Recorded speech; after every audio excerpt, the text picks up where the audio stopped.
નમસ્કાર, આપ જોઈ રહ્યા છો TV9 અત્યાર સુધીના તમામ ખાસ સમાચારો સાથે હું છું ઝરણા સોની। સમાચારોની શરૂઆત કરીએ રાજકોટથી। જંગલેશ્વરમાં ડિમોલેશનને લઈને સૌથી મોટા સમાચાર મળી રહ્યા છે। હાઈકોર્ટે જંગલેશ્વરમાં ડિમોલેશન પર રોક લગાવી દીધી છે।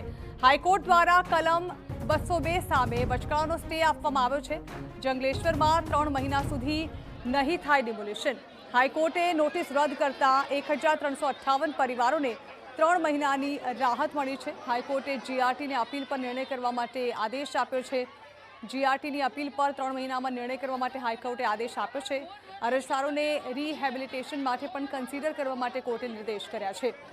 હાઈકોર્ટના આદેશ બાદ જંગલેશ્વર વિસ્તારમાં ખુશીનો માહોલ છવાયો છે। સરકાર વિસ્તારને રેગ્યુલરાઇઝ કરે તેવી સ્થાનિકોએ માંગ કરી છે। જંગલેશ્વર વિસ્તારમાં હાઈકોર્ટ દ્વારા જે અસરગ્રસ્તો છે તેમને મોટી રાહત આપવામાં આવી છે।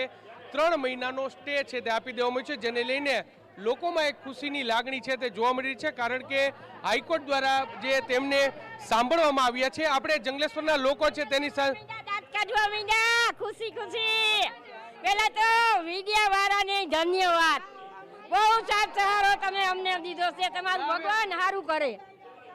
આમ નિરાશ થઈ કાલે અમારા છોકરા શેઠ હાઈસ્કૂલમાં ભણવા જાય છે। અમે અત્યારે ગામડે સમાન નાખ્યો છે, ત્યાંથી કેમ આવે?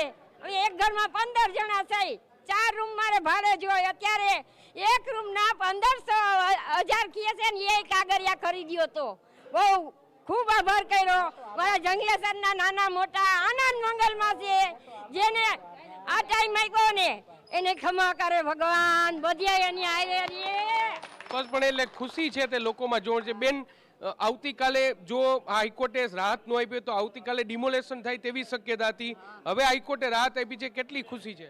બહુ જ ખુશી છે, બહુ જ ખુશી છે। નકર અમે બાલ બચ્ચા લઈને અમે જાત ક્યાં, અમને ઘરના ઘર મૂકીને ક્યાં અમે જાત પાડે અમને નહોતા દેતા। જંગલમાંથી આવો નથી પાડે, ક્યાં અમે જાત પાડે અમને ક્યાંય પાડે નહોતા દેતા। અટાણે મારા છોકરાઓના પગાર એવા અમને કેમ પાડું અમે ભરી બધાય નાના નાના છોકરા નિશાળું છોકરાઓની પડે બધા પરીક્ષા આવ્યું, આટલો અમારું કઈ કામ એટલું સ્પષ્ટપણે એટલે લોકોમાં એક ખુશી છે તે જોવા મળી રહી છે। બીજા પણ કેટલાક બા, શું કહેશો તમે? અમારો ખૂબ ખૂબ આભાર। અમારી વાંહે જેટલી મહેનત કરીએ ને બધાને ઘણી ઘણી આભાર।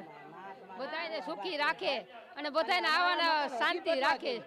એટલે તમામ લોકો છે તે કહી રહ્યા છે કે જે પ્રકારે જે નોટિસ છે તે આપવામાં આવી હતી, જો હાઈકોર્ટના ચુકાદાની જો વાત કરવામાં આવે તો હાઈકોર્ટનો જે ચુકાદો સામે આવ્યો છે તેમાં જે કલમ 202 હેઠળની જે નોટિસ આપવામાં આવી હતી તે હાઈકોર્ટે આ નોટિસ છે તે રદ કરી દીધી છે। અને હવે આ નોટિસ છે તેને લઈને જે ગુજરાત રેવન્યુ ટ્રિબ્યુનલ છે તેમાં એપ્લિકેશન કરવાની રહેશે ને 3 મહિનાની અંદર આ એપ્લિકેશનને લઈને ચુકાદો આપવાનો રહેશે। જો આ જે હાઈકોર્ટ છે તેમના દ્વારા આ સ્ટે આપવામાં આવ્યો ન તો આવતીકાલે સંભવતઃ મુદત છે તે પૂરી થતી હતી ત્યારે ડિમોલેશન પણ થઈ શકતું હતું। બીજા પણ સ્થાનિક લોકો છે, શું કહેશો?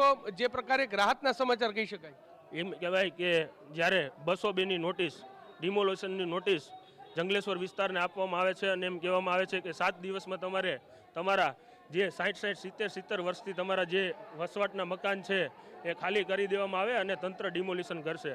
ત્યારે ક્યાંક ને ક્યાંક હું 7 દિવસથી વિસ્તારમાં છું અને બધા જ પત્રકાર મિત્રો અને એમ કહેવાય કે દરેકે દરેક સોશિયલ મીડિયા ઇન્ફ્લુએન્સર અને રાજકોટના તમામ વ્યક્તિઓએ જ્યારે સાથ અને સહકાર આપ્યો ત્યારે ખાસ હાઈકોર્ટ દ્વારા 3.5 મહિનાનો અમને ટાઈમ આપવામાં આવ્યો છે અને આ વિસ્તાર જે રહ્યો એ રેગ્યુલરાઇઝ થઈ જાય અમારી એક માંગ હતી, એના માટે ક્યાંક ને ક્યાંક અમને ટાઈમ મળ્યો છે।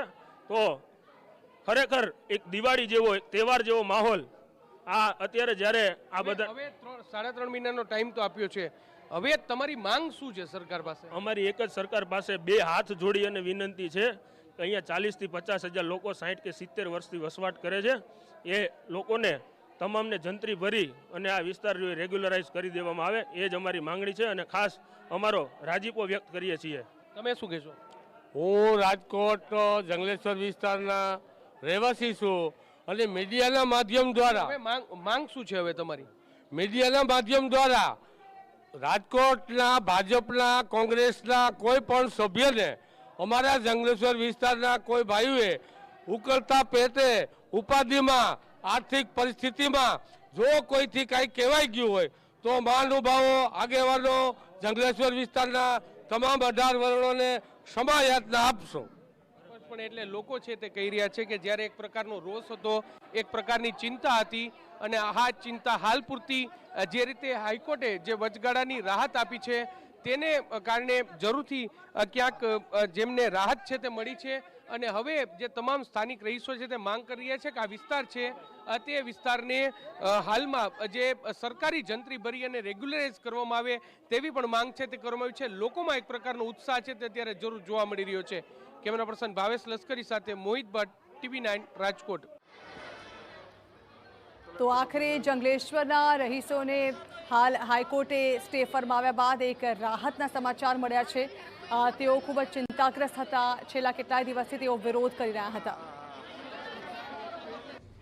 આ અરજી અમે શુક્રવારના રોજ ફાઇલ કરેલી હતી અને ટુડેમાં કોર્ટ પાસે સર્ક્યુલેશન માંગવામાં હતું. જે મુજબ મામલતદાર રાજકોટના જંગલેશ્વર એરિયા વિસ્તારમાં જ્યાં લગભગ 1600 પરિવારો રહે છે અને 20,000ની વસ્તી ધરાવનારો વિસ્તાર છે, ત્યાં ગુજરાત લેન્ડ રેવન્યુ કોડની કલમ 202 હેઠળ નોટિસો આપી અને વિધિન 7 ડેઝ એ પ્રિમાઇસીસ ડિમોલિશન કરવા માટેની કાર્યવાહી ચાલુ કરવા માટેની નોટિસ આપવામાં આવેલી.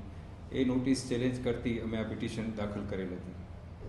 સર, આપના તરફથી શું રજૂઆત થઈ છે? આ રજૂઆત આ મેટરમાં અમે કોર્ટ સમક્ષ એ રજૂઆત કરી છે કે આ જે સ્લમ એરિયાસ છે એ માટે ગવર્મેન્ટની એક તો 2013ની રિહેબિલિટેશન માટેની ગવર્મેન્ટનો GR છે એ મુજબ આ બધાનો કેસ કન્સિડર કરવો જોઈએ. બીજું કે જે 202ની નોટિસીસ છે એમાં જે ચેલેન્જ અમે સેક્શન 202 પહેલાં 61નો ઓર્ડર પાસ થાય એ ચેલેન્જ કરવાનો 90 દિવસનો ટાઈમ હોય છે. એની અપીલ અમે GRTમાં કરેલી છે. એ જે સમય મર્યાદા હોવી જોઈએ એ સમય મર્યાદા 90 દિવસ, એ લોકોએ તો 7 દિવસની જ નોટિસ આપી. એટલે એ મુદ્દો અમે GRTમાં ચેલેન્જ કર્યો છે અને અહીંયા પણ ચેલેન્જ કર્યો હતો. બધા કેસના આસ્પેક્ટ સાંભળીને કોર્ટે જે 202ની નોટિસીસ હતી એ બધાની નોટિસો રદ કરી છે અને ગવર્મેન્ટને 2013ના સર્ક્યુલર મુજબ રિહેબિલિટેશન માટે કન્સિડર કરવાનું ડાયરેક્શન આપ્યું છે અને સાથે સાથે GRTને જે પેન્ડિંગ અપીલ છે એ 3 મહિનામાં ડિસાઇડ કરવાનું ડાયરેક્શન. કેટલા મકાનો જંગલેશ્વર વિસ્તારમાં છે? કેટલા પરિવારો? જંગલેશ્વર વિસ્તારમાં આશરે 1600 પરિવારો રહે છે, જેની વસ્તી નાના મોટા બાળકો, વૃદ્ધો બધા ગણીને 20,000થી વધુની વસ્તી થાય છે.